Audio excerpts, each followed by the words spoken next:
એક પણ એવી જ્ઞાતિ ના રહી કે જે સંપૂર્ણપણે એક તરફી રહી. દલિત સમાજના વોટ અપક્ષ ને કોંગ્રેસની સાથે ભાજપમાં પણ પડ્યા. શ્યોર વાતોના બણગા ઉપર આખી ચૂંટણી ખેલે કે જેના નામની ચૂંટણી છે ને એના વટાણા પહેલા વિરાઈ ગયા. પહેલા તો ઠાકરસિંહભાઈ આપની માફી માંગી લઉં છું, પણ હકીકત કમલમમાંથી આ રમત રમાણી હતી. એટલી બધી હવાપુરી દેવામાં આવી ઠાકરસિંહભાઈને ક્યારેક લાગવા માંડ્યું કે યાર આ જિલ્લામાં નેતા જ હું છું. ભરતસિંહ સોલંકી પણ અમદાવાદમાં ફરતા થયા છે, એનું શ્રેય હું માનું છું ત્યાં સુધી ઇન્દ્ર વિજય ગોહિલને આપવો ઘટે. ચાહે શક્તિસિંહના ઓપરેશનો 2-3 છે એ સક્સેસ મને દેખાણા. વાવમાં આવીને જોઈ લેવા જોઈએ કે કોંગ્રેસ જોડે પૈસા છે કે નથી. ભાજપે તો એના પૈસા કવર કરી લેશે, મને જ આપો નહીં તો બળવો થશે. આવું ભાજપમાં નથી. ઠાકોર સમાજમાં ક્યાંય વિરોધ નથી. ચૌધરી સમાજના નેતા માત્ર સ્વરૂપજીને ટિકિટ આપવાનો કેમ વિરોધ કરતા હતા? કે 5-6 વ્યક્તિઓને CR પાટીલ જોડે મળવા મૂક્યા છે. શંકરભાઈ 2 સગામાસીના ભાઈ છે, અલ્પેશ ઠાકોર અને શંકરભાઈ ચૌધરી. બળદ શું કહેવાય કે માટો થવો જોઈએ, પણ એની દોરી સંચાર છે ને મારા હાથમાં રહેવો જોઈએ. આ ચૂંટણી માવજીભાઈ ક્યારેય ના લડત. મેં એવો એક પણ દિવસ જોયો નથી કે સ્વરૂપજીના સાથે આખી ભાજપની ટીમ લઈને પ્રચાર કરતી હોય, પરંતુ જો હારશે ને તો એને ભાજપ જ હરાવી દેશે. નમસ્કાર, આપ જોઈ રહ્યા છો ગુજરાત તક. હું છું નિશિત રાજ્યગુરુ અને ફરી એક વખત ઓપરેશન વાવના ત્રીજા ભાગમાં આપનું સ્વાગત છે. ભાગ 1 અને ભાગ 2માં આપણે અલગ અલગ મુદ્દાઓની ચર્ચા કરી, જેને તમે ખૂબ પ્રેમ આપ્યો. તમે ફ્રેમમાં મારી સાથે એક જાણીતા ચહેરાને જે જોઈ રહ્યા છો, અને પત્રકાર છે અને પત્રકારની સાથોસાથ રાજનીતિના ખૂબ ઊંડા જાણકાર પણ છે. ઓપરેશન વાવના ત્રીજા ભાગમાં કેટલીક એવી વાતો કરવી છે જે પહેલા 2 ભાગમાં થઈ પણ નથી, અને એ જાણ્યા બાદ તમને થોડી નવાઈ પણ લાગશે. અમારી સાથે જોડાયા છે વરિષ્ઠ પત્રકાર રમેશ ચૌધરી. રમેશભાઈ, સ્વાગત છે. પહેલાં તો આભાર. રમેશભાઈ ગુજરાત તકના સ્ટુડિયો પર આજે આવ્યા છે, અમારા મહેમાન બન્યા છે, તો અમને થયું કે આજે એમની સાથે જ થોડીક વાવની અંદરની વાતો થોડી થઈ જાય.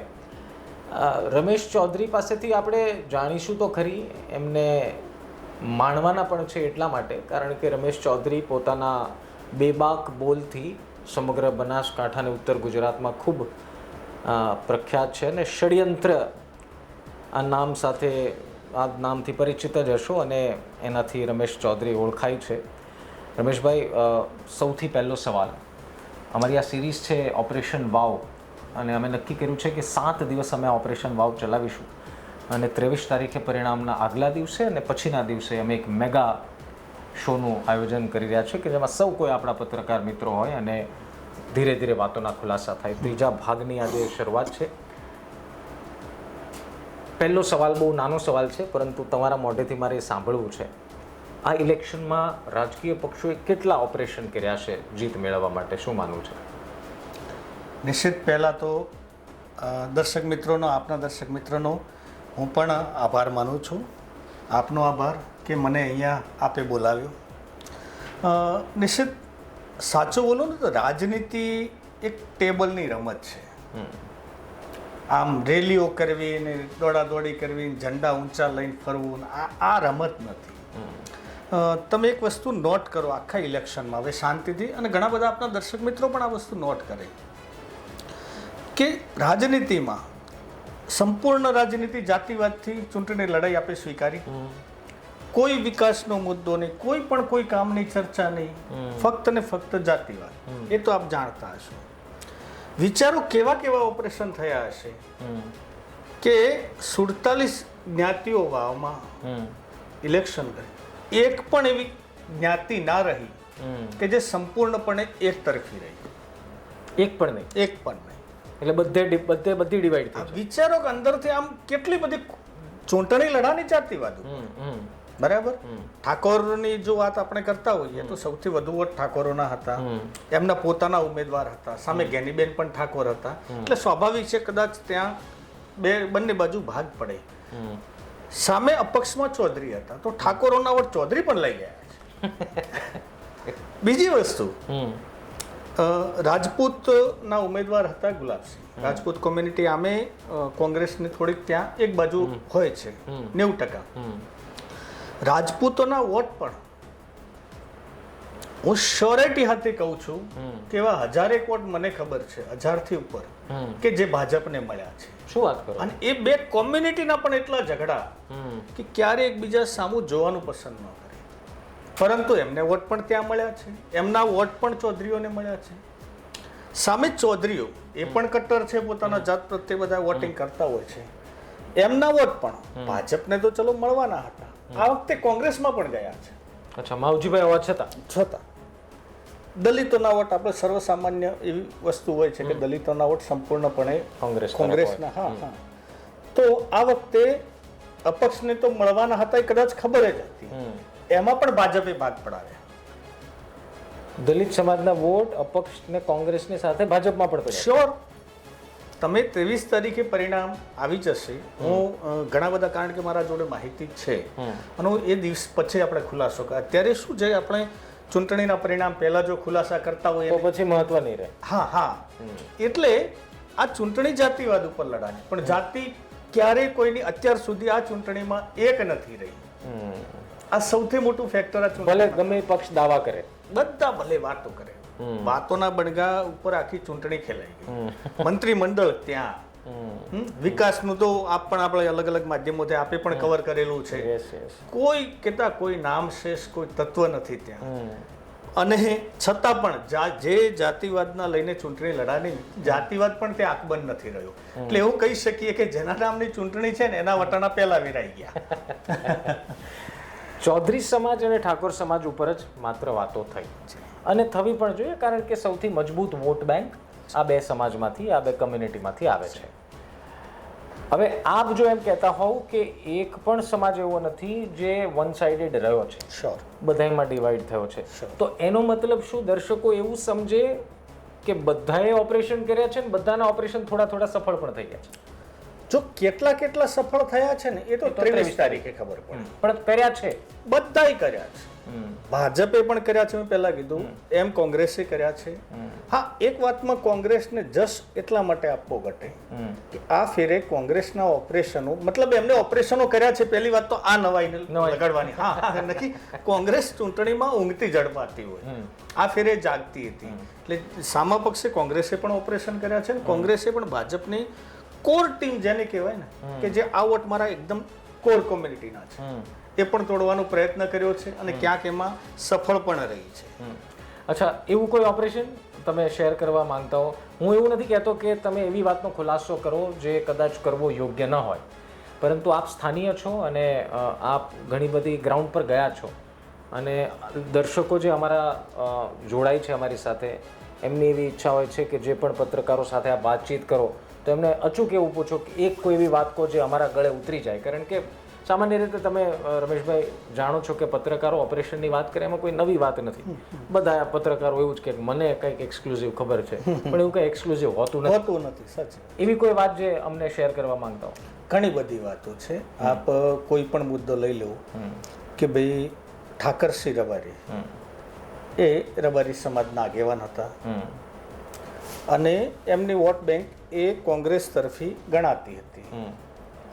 હવે મેન ઓપરેશનની વાત કરું કે ઠાકરસિંહ રબારી, પહેલા તો ઠાકરસિંહભાઈ આપની માફી માગી લઉં છું, કારણ કે આપ ઓપરેશનના એક ભાગ બની ગયા હતા ને આપને પણ ખબર ના હતી, એટલે આપની પણ માફી માગી લઉં છું. પણ હકીકત કમલમમાંથી આ રમત રમાણી હતી. અચ્છા. હા, આપ ચેક કરો કે જ્યારથી ગેનીબેન ચૂંટણી જીતી ગયા લોકસભાની, એના પહેલા ઠાકરસિંહભાઈને કોણ ઓળખતું હતું? ઇવન વાવમાં ચલો નો ડાઉટ ઓળખતા હશે.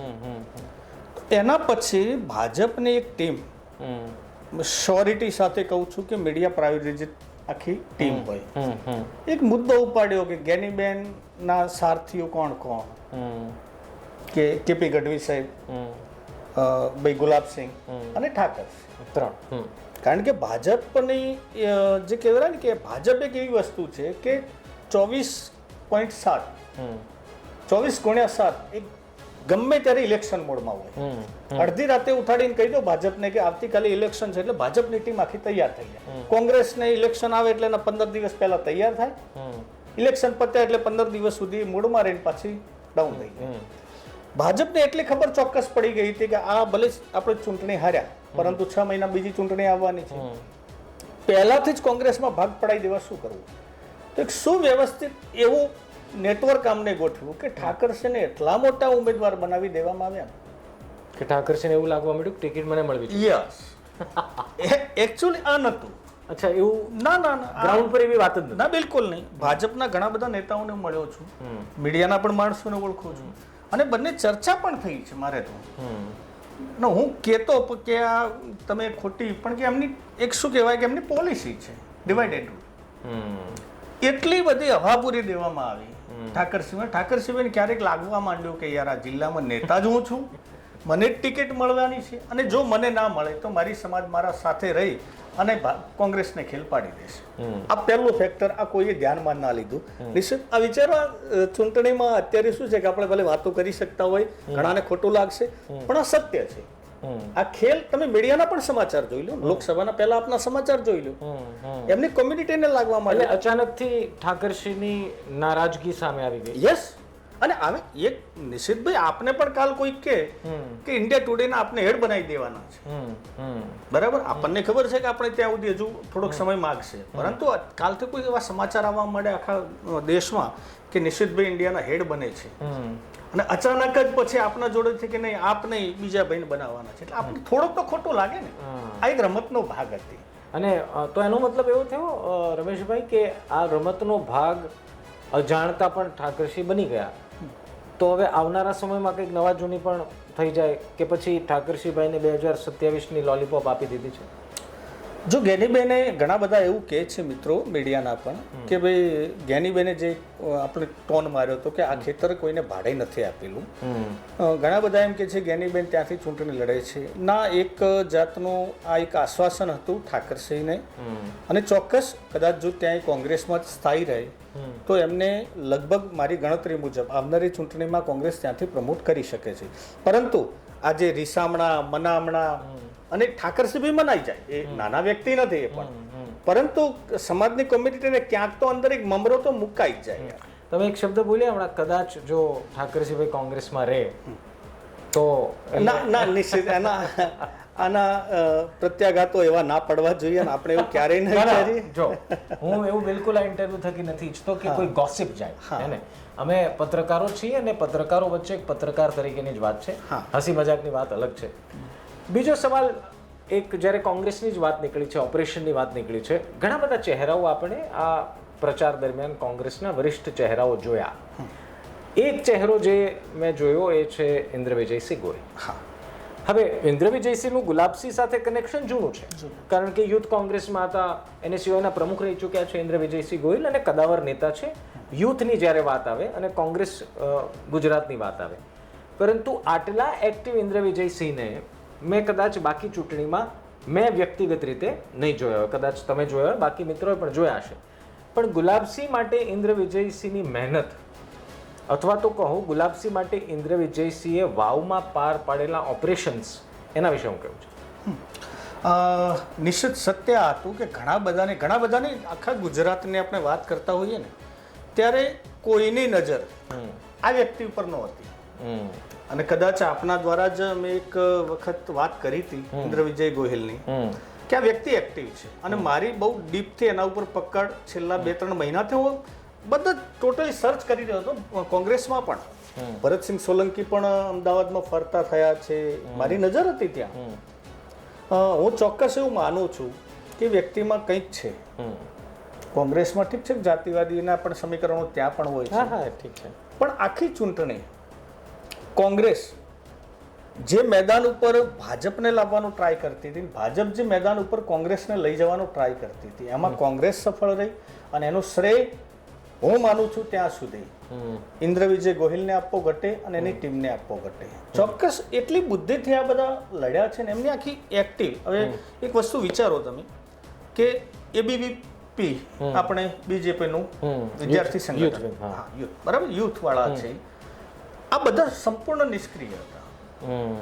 જ્યારે એનએસયુઆઈ, યુથ કોંગ્રેસ એટલી એક્ટિવ હતી ને, હું ત્યાં 10 દિવસ હું રહ્યો છું વાવમાં, મારું કામ જ છે આ બધું જોવાનું ક્યાંક આ શું ભૂલો કરે છે, શું ક્યાંક કેવા સમીકરણો ગોઠવે છે.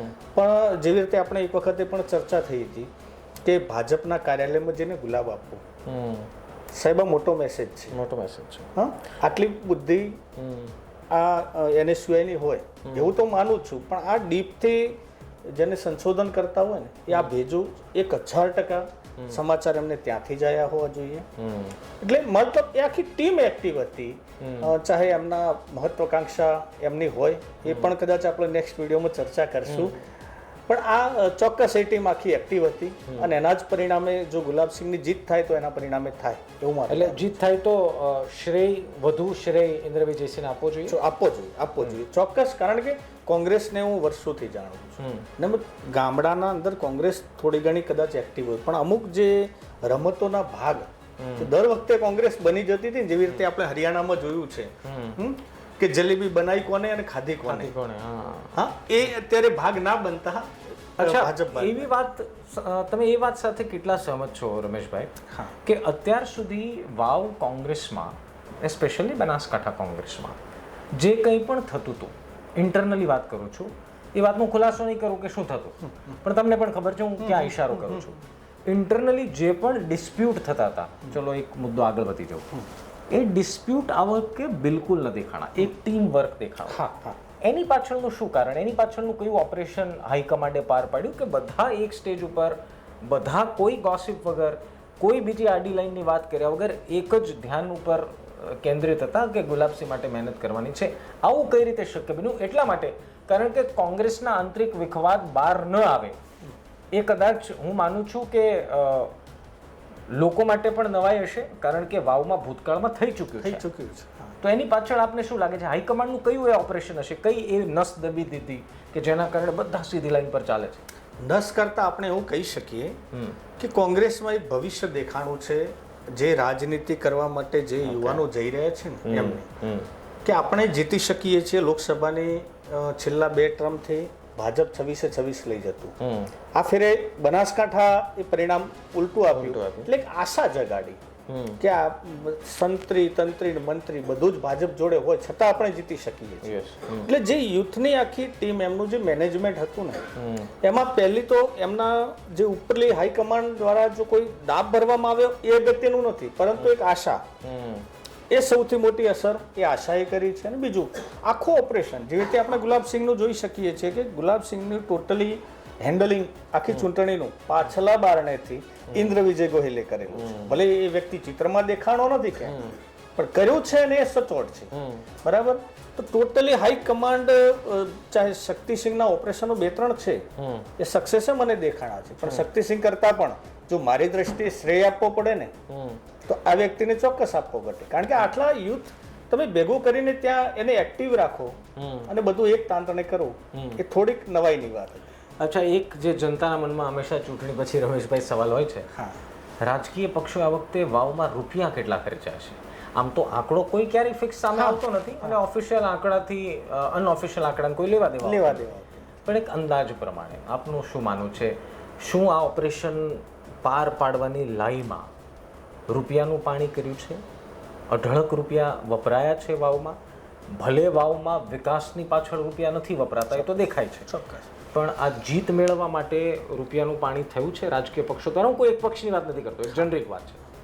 જો કોંગ્રેસ ભલે કહેતી હોય ને કે અમારા જોડે પૈસા નથી, તો એમને પણ વાવમાં આવીને જોઈ લેવા જોઈએ કે કોંગ્રેસ જોડે પૈસા છે કે નથી. આખું ઇલેક્શન મેં થોડુંક અંગતથી જોયું છે, હું બધાને મળ્યો છું, ક્યાંય એવી ફરિયાદ નથી આવી કે આ ભાજપવાળા જો અહીંયા આવી અને 5 લાખ આપી ગયા એક વ્યક્તિને, 1 કલાક પછી ત્યાં કોંગ્રેસવાળા જઈને ઓપરેશન પાર પાડ્યું છે. એટલે કોંગ્રેસ દાખલો છે. હા, એક્ઝામ્પલ. હા, આ કોઈ વ્યક્તિ કે પેલી નથી, એટલે મેં ચોખવટ કરી દીધી. હા, એટલે ચોક્કસ પૈસાની ક્યાંક કમી જ નથી પડી કોંગ્રેસને. ભાજપને તો પડે જ નહીં, તો આપણે સ્વાભાવિક છે. અને ના પડવાનું પણ એક બીજું કારણ કહી દઉં કે સટ્ટા બજાર ભાભરમાં જ આવેલું છે. અચ્છા.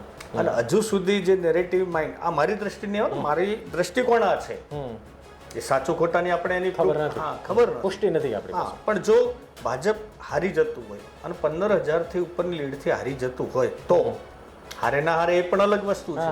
પણ જો હારી જતું હોય અને હજુ સુધી સટ્ટા બજારના આંકડાઓ મીડિયાના માધ્યમ દ્વારા ઉલટા જો બતાવવાનો પ્રયત્ન કરવામાં આવતો હોય, કારણ કે 23 તારીખે આ બધી ખબર પડશે, તો સમજી લેજો કે ભાજપ તો એના પૈસા ડબલ કરી નાખશે. પણ મીડિયાના લાઈવમાં જે એમના કાર્યકર્તાઓ ત્યાં રોકવા ગયા ને એ ફેંકાઈ જવાના છે. એટલે ભાજપે તો એના પૈસા કવર કરી લેશે, આવું મને અંદાજ છે અત્યારના નેરેટિવ સાંભળ જોઈને.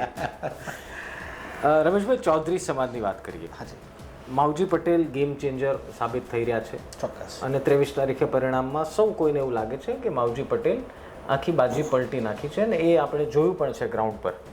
પરંતુ એક વાત મને જે ખટકી રહી છે પહેલી વખતથી, માવજી પટેલે બધી જ સભામાં એવું કીધું કે અમે તો વારે વારે કીધું કે તમે કોઈ ઇતર સમાજને ટિકિટ આપો. તમે પણ સાંભળ્યું હશે, મને લાગે છે દરેક સભામાં માવજી પટેલ એવું કહેતા કે અમે કીધું હતું કે અમને નહીં તો કોઈ ઇતર સમાજના વ્યક્તિને આપો. સીધી રીતે મેસેજ હતો કે આ વ્યક્તિને ના આપો. હવે આવતીકાલે થોડા સમય પછી જો ચૌધરી સમાજ ભાજપથી ટિકિટ લાવે છે, તો આપને નથી લાગતું કે ઠાકોર સમાજ પણ આ પ્રકારનો રૂખ અપનાવશે? જો વાવના અંદર એટલે બનાસકાંઠામાં એકચ્યુઅલી કેમ કે આ તો બે સીધી કમ્યુનિટીની લડાઈ જેવી વાત છે. ના, પણ એમ એક બીજો સંદેશ પણ આપ જોઈ લો કે ભાજપના ચૌધરી સમાજના ઘણા બધા વ્યક્તિઓ, આમાં ભાજપના અંદર શું હોય છે ખબર છે? જ્યારે બધા ટિકિટ માગવા જોઈએ ને એટલે પૂછવામાં આવે છે કે ભાઈ આપ ચૌધરી સમાજના અહીંયા છો નેતા, ટિકિટ કોને મળવી જોઈએ? એટલે પેલો સ્વાભાવિક છે કે હું. અચ્છા, તમારા સિવાય ચૌધરી સમાજમાં કોને? એટલે પેલો કહેશે કે હું નહીં તો આ. અચ્છા, હવે ઠાકોર સમાજમાં આપવાની થાય તો કોને? એટલે હવે પોતાનો તો ઓપ્શન નીકળી ગયો. હવે એમને ઠાકોર સમાજમાં કહેવું પડે કે ભાઈ આ ફલાણા ને ફલાણા. અચ્છા, બ્રાહ્મણ સમાજમાંથી આપવાની થાય તો કોને? 1 થી 10 નંબરમાં લિસ્ટ આપવામાં આવે. આ સિસ્ટમ છે ત્યાં. આ બધા જે દર્શક મિત્રોને એમ લાગતું હશે કે બધા એમ જઈને કહી દે કે મને જ આપો નહીં તો બળવો થશે. આવું ભાજપમાં નથી, સિસ્ટમ વાઇઝ છે. અચ્છા, એમાં દરેક ભાજપના નેતાઓ ઠાકોર સમાજની પસંદગી નથી એવું નથી. ઠાકોર સમાજ ઉપર જો કળશ ઢોળવામાં આવે તો જે 4 નામ આપ્યા એમાં છેલ્લો નંબર નહીં, જેટલા ગયા હતા ને એમાંથી કોઈ પણ વ્યક્તિએ આમના નામની ભલામણ નથી કરી.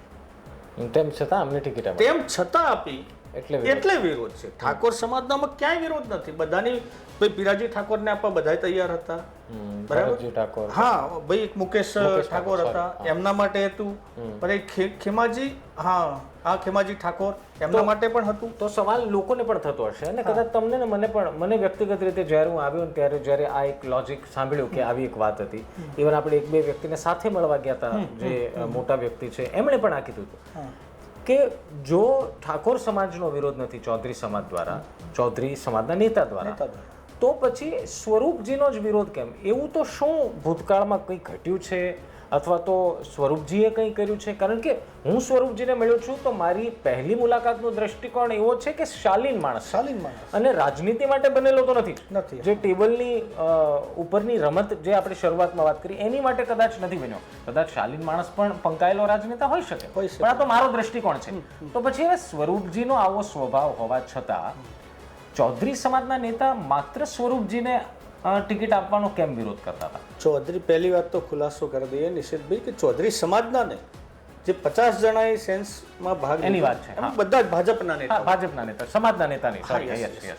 જો વ્યક્તિગત રીતે હું સ્વરૂપજીને પણ મળ્યો છું અને મને પણ એમ લાગે છે કે આ વ્યક્તિ રાજકારણ માટે નથી સર્જાઈ. બહુ શાલીન સ્વભાવ, સૌમ્ય. રાજનીતિના આટાઘાટા માટે આ માણસ સર્જાયેલો નથી. કોઈક એનો લાભ લઈ લે. પરંતુ વાત શું આવે છે કે માની લો કે જે રાજનીતિમાં સક્રિયપણું, એક્ટિવપણું જોઈએ અથવા જે અગ્રેસિવતા આપણે જોઈએ એવી આમાં અભાવ છે પહેલો, બરાબર. કારણ કે 1-2 મુદ્દાઓ એવા રહ્યા છે કે એમના જશ માટે લઈ શકતા હતા, એમના લાભમાં એ પ્રચારમાં વાળી શકતા હતા, પણ એ ના વાળ્યા. એનો ખુલાસો આપણે 23 તારીખે કરશું. બીજી વસ્તુ કે અલ્પેશભાઈ ઠાકોરે જ્યારે એક ક્ષત્રિય સેના, ઠાકોર સેના જે બનાવી એના આ ભાગ હતા 2017 2017માં આ જ ભાજપના મોવડી મંડળને આ વ્યક્તિ ગાળો ફાંડતા હતા. અલ્પેશભાઈ ઠાકોર આમના ગભે બંદૂક નાખીને ગાળો બોલાતી હતી. 2019માં પરબતભાઈ પટેલ ઊભા રહ્યા ત્યારે અપક્ષમાં ઊભા રહ્યા હતા. 50,000 વોટ બગાડ્યા હતા એમને, બરાબર છે. એટલે આવી એટલે 2 વખત એમને ભાજપનો વિરોધ કર્યો. એટલે ભાજપના અમુક નેતાઓને લાગતું હતું કે ભાઈ આટલા વિરોધ કરો છો છતાં આપણે કેમ લાવો છો. ત્રીજી વસ્તુ, એ ઉમેદવારમાં જો એટલો દમ ના હતો તો શંકરભાઈને પણ એવી શું મજબૂરી હતી એમને અલ્પેશ ઠાકોરને કે સ્વરૂપજી જ જોઈતો હતો, બીજા કેમ નહીં? બીજા ઠાકોર સમાજના ઘણા બધા હતા ને. એટલે આ સિલેક્શનમાં શંકર ચૌધરીનો પણ રોલ તો છે. શ્યોર. સિલેક્શનમાં શંકર ચૌધરીનો રોલ 1000%.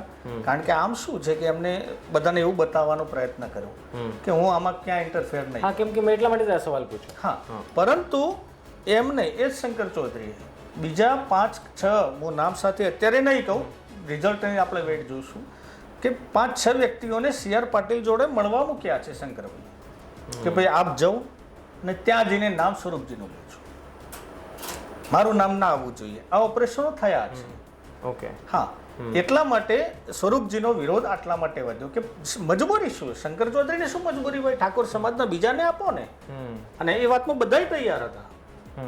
એટલે સ્વરૂપજીનો વ્યક્તિગત વિરોધ કોઈ વ્યક્તિગત પણ વિરોધ એ વાતનો છે કે સિલેક્શનમાં કંઈક ગડબડ છે. સિલેક્શનમાં ગડબડ છે. અચ્છા, એક સવાલ તમારા જવાબથી મને એ થાય કે જો શંકર ચૌધરી આવું કરતા હોય તો કઈ રીતે એ લોજિકલી સેટ થાય? હું એટલા માટે આ સવાલ પૂછું છું કે જો ભારતીય જનતા પાર્ટી કદાચ પણ આ બેઠક હારે તો નુકસાની તો શંકર ચૌધરીને જવાની છે. તો પછી શા માટે શંકર ચૌધરી વ્યક્તિગત રીતે એવું ઈચ્છે કે ઠાકોર સમાજના આ ઉમેદવાર જ લડે વિરોધ હોવા છતાં? એની પાછળનું કારણ શું? શંકર ચૌધરીનો એમાં શું સ્વાર્થ હતો કે સ્વરૂપજી જ ચૂંટણી લડે? એ ખબર હોવા છતાં કે સ્વરૂપજીને ટિકિટ મળશે તો 50 જણા વિરોધ કરશે, ચૌધરી સમાજ પણ વિરોધ કરશે, મારો ચૌધરી સમાજ. એ ખબર હોવા છતાં શંકર ચૌધરીનો એવો તો કયો સ્વાર્થ કે નહીં ટિકિટ તો સ્વરૂપજીને જ મળવી જોઈએ? એ સ્વાર્થ કંઈ નહીં. આમ તો શું છે, સાપના ઘેર જ્યારે સાપ પરોણા હોય ને, આ વસ્તુ આવી હોય, બરાબર. 2 સગામાસીના ભાઈ છે, અલ્પેશ ઠાકોર અને શંકરભાઈ ચૌધરી. બંનેના પોતપોતાની મહત્વાકાંક્ષા હોય, સ્વાભાવિક છે, રાજનીતિ નેતા હોય એટલે મહત્વાકાંક્ષા. સ્વરૂપજી પોતે અલ્પેશ ઠાકોરના ખાસ વ્યક્તિ. કાલે અલ્પેશભાઈ કહી દે કે આપણે ભાજપ છોડી દઈએ અને તમારે અપક્ષ ઊભો રહેવાનું છે એટલે ઊભા રહી જાય. ઠાકોર સમાજની બીજી વ્યક્તિઓ છે ને, એ અલ્પેશભાઈનું ખાસ આટલું સાંભળતી નથી. આ વાત શ્યોર. બીજી વાત, અલ્પેશ ઠાકોરને બનાસકાંઠામાં પ્રમોટ કર્યા, આગળ કર્યા અને હજુ સુધી આગળ કરી રહી છે એ વ્યક્તિ પણ શંકરભાઈ ચૌધરી.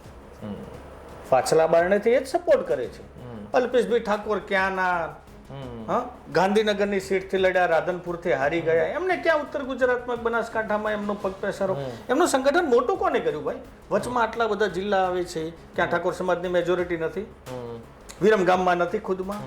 તો એનો મતલબ તો એ થયો કે એક એવો બેકડ્રોપમાં પ્લાન ચાલે છે કે અલ્પેશની મદદથી અથવા તો ભાજપના નેતાની મદદથી બનાસકાંઠાના ઠાકોર સમાજને પોતાની તરફ ખેંચવું. સીધો મતલબ? સીધો મતલબ છે. અને એ પણ પોતાના અંડર રે એવા વ્યક્તિ જોડે. અચ્છા, એટલે ઠાકોર સમાજને પોતાની તરફ પણ લાવો છે અને પોતાની મરજી પ્રમાણે લાવો છે. મરજી પ્રમાણે લાવો છે. આપણે નહીં કહેતા કે ભાઈ બળદ શું કહેવાય કે માતો થવો જોઈએ, પણ એની દોરી સંચાર છે ને મારા હાથમાં રહેવો જોઈએ. આ આખા પોલિટિક્સનું મેન વસ્તુ છે. એટલા માટે આખા ઓપરેશનો ત્યાં આ મેટર ઉપર થયા છે. શંકર ચૌધરીનું છેલ્લા 2-3 દિવસ પ્રચાર પડઘમ શાંત પડ્યા, એના પહેલાના 2-3 દિવસમાં એક્ટિવ થવું, છેક સુધી એવું સંભળાતું હતું કે શંકર ચૌધરી કેટલાક લોકોને એવું કહે છે કે ભાઈ આમાં હું નથી અથવા તો મારો આમાં ન આવવું જોઈએ પ્રોટોકોલના ભાગરૂપે.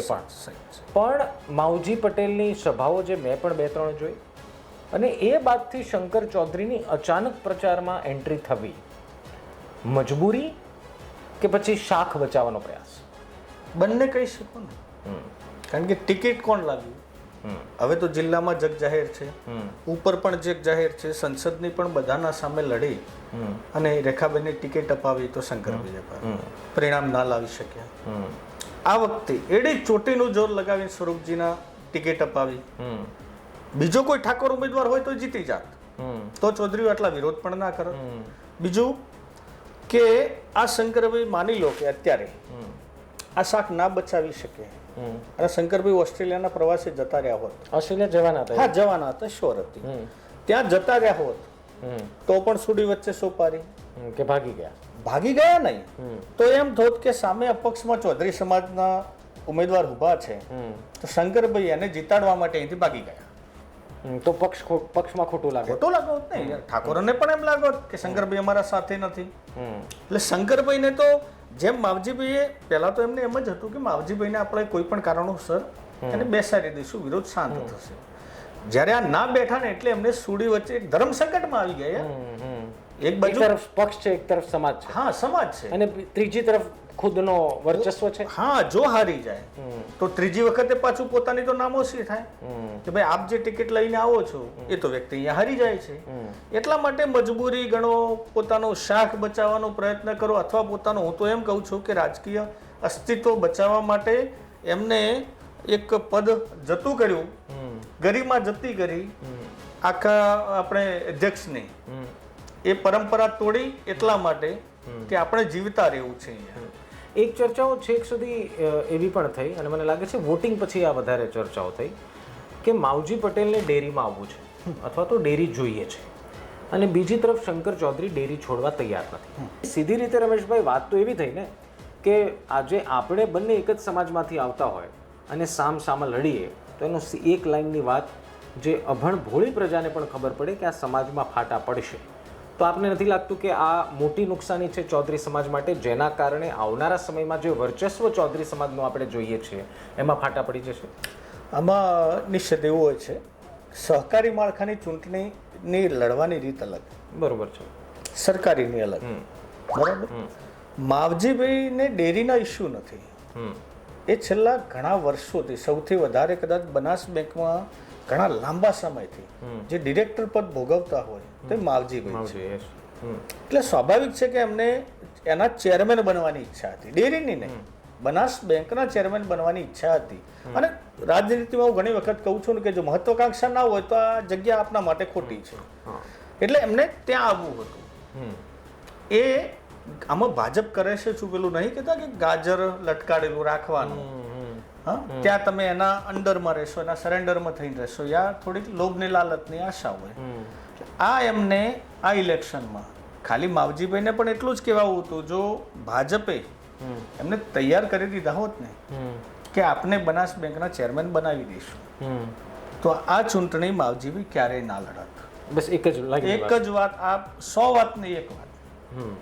કારણ કે આમાં શું થતું, શંકરભાઈના સ્વભાવ અલગ છે થોડો ચૂંટણીનો.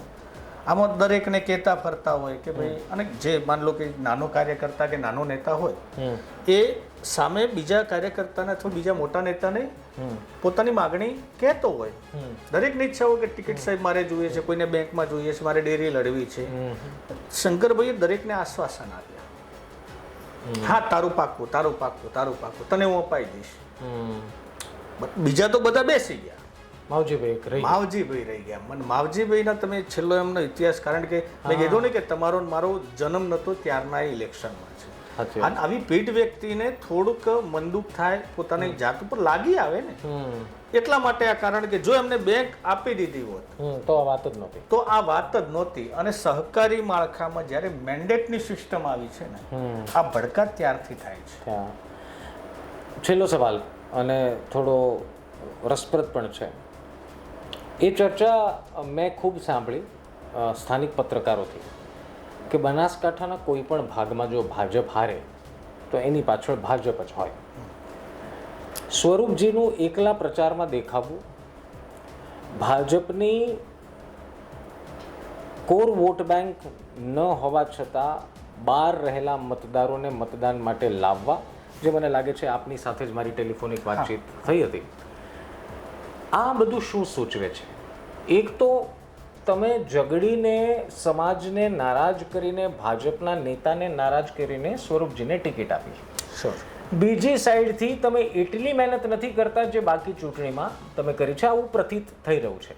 બાકી ઇલેક્શન સમયે કોઈ ઉમેદવાર એકલા નીકળે તો આપને નથી લાગતું કે આમાં કંઈક તો રંધાઈ રહ્યું છે? એક તરફ ટિકિટ આપવાની મહેનત કરવી આટલી બધી, અને બીજી તરફ ટિકિટ મળ્યા બાદ જીતવા માટેની મહેનત ઓછી કરવી, આપણે એવું કહીએ, ન કરવી એવું તો ન વાપરી શકાય. તો એની પાછળનું શું લોજિક છે? મને લાગે છે લોકોને પણ નહીં સમજાતું હોય. હું છેલ્લા 10 દિવસ નિશ્ચિત ત્યાં રહ્યો ને, મેં એવો એક પણ દિવસ જોયો નથી કે સ્વરૂપજીના સાથે આખી ભાજપની ટીમ લઈને પ્રચાર કરતી હોય, ડોર ટુ ડોર પ્રચાર કરતી હોય. એક પણ દિવસ નથી. એ વ્યક્તિ એ જ એની સ્કોર્પિયો, બરાબર, એ પણ બીજા ભાઈની એ લાયા હોય, સ્વાભાવિક છે, પણ એ સ્કોર્પિયો ને આગળ પાછળ એના 2, 3, 4, 25 માણસો, ભાજપનો કોઈ નેતા એની જોડે ક્યાંય પ્રચારમાં નથી. બધા ડિવાઇડેડ હતા. બધા ડિવાઇડેડ હતા. બીજી વસ્તુ કે ભાજપને આજ સુધી એવું હતું, કાર્યકર્તાઓ ચૌધરીઓ છે એટલે કોઈ પણ આખા જિલ્લામાં એમને વાંધો ન આવતો. આ ફેરે ચૌધરીઓ નારાજ હતા એટલે નેતાઓ તો એમને મળ્યા રહ્યા. બહારના તાલુકાના, બહારના જિલ્લાના નેતાઓ તો આખા વાવમાં તૂટી પડ્યા હતા. આમ શેરીએ તમે હું પણ ત્યાં આપણે ચર્ચા કરતા હતા કે આટલા નેતાઓ તો વાવે કોઈ દી નહીં જોયા હોય, બરાબર. પણ કાર્યકર્તા ક્યાંથી લાવો? સ્થાનિક લેવલના જે કાર્યકર્તાઓ છે. હવે અત્યારે એક જોઈએ આપણે કે જે તમારી માટે દોડે છે. યસ, અને પોતાનો ખર્ચે. ભાજપના એક કાર્યકર્તાઓની ખાસિયત પણ આપ નોટ કરજો, એ ક્યારે ડીઝલના ગાડીના પૈસા ભરાવવા માટે ડીઝલ ન માગે, પોતાની ગાડી લઈને કામ કરી દે. એ એની ખોટ પડી આમાં. ઓકે. અને ભાજપ મુલતાન રહ્યું કે આપણા કાર્યકર્તાઓ છે, અને આ નહીં તો બહારથી લાવી દઈશું. એટલે બહારનો કાર્યકર્તા ત્યાં આવે ને કાર્યકર્તા થઈને ન આવે, પોતાને નેતા પ્રસ્થાપિત કરવા માટે ત્યાં આવતો હોય. બહાર ભલે એ કપડાં નોર્મલ પહેરીને ફરતો હોય, પણ ત્યાં વાવમાં આવ્યો હોય ને બહારનો નેતા, યસ, ઇસ્ત્રી ટાઈટ જબ્બા પહેરીને આવતો હોય. એટલે એક તો આ નડ્યું. અને જ્યારે આ નડ્યું અને કાર્યકર્તાઓ જે ઓરિજિનલ એના, જેને પીઢ આપણે કહીએ ને, કાર્યકર્તાઓ જે સમજી શકે છે, જેનામાં કંઈક આપેલું છે ભગવાને કે આવી રીતે ચૂંટણી લડાય, એ કાર્યકર્તાઓ એટલો બધો અભાવ નડ્યો કે 15-20 હજાર વોટ બહાર રહી ગયા, એમને લાવવાનો કોઈ પ્રયત્ન ના કર્યો. હા, એક્ઝેક્ટલી. એટલે આ બધી વાતો એ સૂચવે છે કે ઓપરેશન ઘણા થયા પણ કંઈક કાચું કપાયું છે અંદરથી પણ. કદાચ એવું માની શકાય. જો રિઝલ્ટ કોઈ પણ, આવું ઘણી વખત આપણા દર્શકોને પણ કહી દઉં, અમે એટલા અંતર્યામી નથી કે આપણે, હા, કોઈ નથી. અરે બીજા હશે તો ભલે, અમે નથી. અમે નથી કહેતા કે ભાજપ જીતે, કોંગ્રેસ જીતે કે અપક્ષ જીતે, પરંતુ એક વાત શ્યોર કહીએ છીએ કે ભાજપ જો જીતશે તો એની રણનીતિથી, પરંતુ જો હારશે ને તો એને ભાજપ જ હરાઈ દેશે. અને કોંગ્રેસ જો જીતી તો ધન્યવાદ એમની જે કાર્યકર્તાઓની ટીમ અને ગુલાબસિંહને અને ભાઈ આપણે ઇન્દ્ર વિજયસિંહ ગોહિલને આપવો ઘટે. આ બે પરિણામો જ ચૂંટણી ઉપર અસર કરશે. ખૂબ ખૂબ ધન્યવાદ રમેશભાઈ, અમારી સાથે જોડાવા, વાતચીત કરવા બદલ. તમે તમારો કિંમતી સમય કાઢીને અહીંયા આવ્યા છો. જો દર્શક મિત્રો, ખુલાસા ઓપરેશન વાવમાં ઘણા બધા થાય છે, પરંતુ એક વાત યાદ રાખો કે પરિણામ 23 તારીખે છે. આ પરિણામની ચર્ચા નથી. આ એવી વાતોની ચર્ચા છે જે વાવના ઠેક ઠેકાણે, ગામો ગામ, કોઈકના મોઢે, કોઈક નેતાના મોઢે ચર્ચાઈ છે. અને આ પત્રકાર મિત્રો જે ગામે ગામ ફરીને આ માહિતી તમારા સુધી પહોંચાડે છે. તમારો કોઈ સવાલ હોય તો જરૂરથી પૂછો. અમે ઇનફેક્ટ રમેશભાઈ, અમે એક એવી સિસ્ટમ શરૂ કરી હતી પહેલા ભાગથી કે અમે જો કોઈને સવાલ પૂછવો હોય તો એ કમેન્ટ બોક્સમાં સવાલ પૂછે, અમારા પત્રકાર મિત્રો જવાબ આપશે. એક વ્યક્તિનો સવાલ છે, જતાં જતાં હું આપને પૂછી લઉં, કદાચ આપને જવાબ હોય તો. મહેશ ઠાકોર એ વ્યક્તિનું નામ છે. એ કહે છે, શું માવજી પટેલ અને શંકરભાઈ એક જ હોય? સ્વરૂપજી હારે એટલે 2027માં માવજી પટેલ ભાજપમાંથી વાવ લડે અને શંકરભાઈ થરાદ સીટ જાળવી રાખે, કેમ કે ઠાકોર સમાજના બે ભાગ પડે અને માવજી પટેલ 2027માં જીતી જાય, તો શું આ માવજીભાઈની ઉમેદવારી સ્વરૂપજીને હરાવવાની સ્ટ્રેટર્જી ના હોઈ શકે? ના શંકરભાઈ, આ વસ્તુ જો આમાં રાજનીતિમાં એટલે કે રણનીતિમાં એવું આપણે ક્યારેય ના કહી શકીએ આ હોય ના હોય. ના હોય. હા, આપણે ના ધારતા હોય એવું હોય અને ના વિચાર્યું હોય એવી અહીંયા ગોઠવણ થતી હોય. પરંતુ હું એવું ચોક્કસ ઈચ્છું કે નિશિતભાઈ મોટા થઈ જાય. ચાહે મારા આપણે આપણો સમાજ એટલે પત્રકારનો સમાજ, મારા સમાજમાં નિશિતભાઈ મોટા થઈ જાય, મને કંઈ વાંધો નથી. પણ મારા માથા ઉપર પગ મૂકીને નિશિતભાઈ મોટા થાય ને તો હું ન થવા દઉં. એવું કોઈ ન થવા દે, સ્વાભાવિક છે. શંકરભાઈ એવું ક્યારેય ના ઈચ્છે. ભાજપ હારી જાય એમનાથી કદાચ એને માનીએ છીએ કે સરકારને પણ કોઈ ફરક ના પડે. 162 છે, 161 થાય તો એનો એક ઇલેક્શન એટલે કે એક ધારાસભ્યની ખોટ નથી ભાજપ. આ તો નફામાં નુકસાની જે હા, પરંતુ ચોક્કસ એટલે ખોટ તો નડે જ કે ટિકિટ કોણે લાવી? શંકરભાઈ. અને જો શંકરભાઈ હારી જાય તો ચૌધરી સમાજમાં ઉપર એવું સાબિત થાય કે આ ભાઈને કોઈ પકડ જ નથી યાર, વારી એનો ઘડીએ હોલ્ડ ખતમ થઈ ગયો ખતમ થઈ જાય. એટલે એવો તો એમને વિચારો તમે કે અધ્યક્ષ પદની ગરિમા આ દેશમાં આ પહેલું ઉદાહરણ છે. Yes. તો આ પોતાની ગરિમા જ્યારે હોડમાં નાખી દીધી, એટલે આવું તો ક્યારેય ના હોય. ભલે એમને પાછળથી સુમેળા સંબંધ બની જાય ને, સારા સંબંધો તો રાજનીતિમાં તો પણ તો પણ આવું ના હોય એ આપણા દર્શક મિત્રને ખાસ જણાવી તો દે. મહેશજી ઠાકોર, આપનો સવાલ પહેલા ભાગમાં હતો, માફ કરજો, ગયા ભાગમાં હું લઈ ન શક્યો, એટલે આ ભાગમાં મેં વિશ્વાસ અપાયો હતો કે અમે સવાલો લઈશું અને રમેશભાઈએ એ સવાલનો જવાબ આપ્યો છે. આશા રાખું તમને સંતોષ હોય. કદાચ તમારું ગણિત સાચું પણ હોય. જો આમાં ગણિત કોઈના ખોટા હોતા નથી, ગણિત કોઈના સાચા હોતા નથી, અને એટલે જ એને રાજનીતિ કહીએ છીએ. રાજ કરવા માટે જે ઉપયોગમાં લેવાતી નીતિ છે ને એ ગમે તે હોઈ શકે છે. તો તમારા સવાલ આ ત્રીજા ભાગમાં કંઈ પણ હોય, રિલેટેડ હોય, કમેન્ટ બોક્સમાં લખજો. નામ તમારું લખવાનું ભૂલતા નહીં, જેથી કરીને હું તમારું નામ લઈ શકું. ચોથા ભાગમાં આવતીકાલે મળીશું એક નવા ખુલાસા સાથે. ત્યાં સુધી મને એટલે કે નિશ્ચિતને આપો રજા. નમસ્કાર.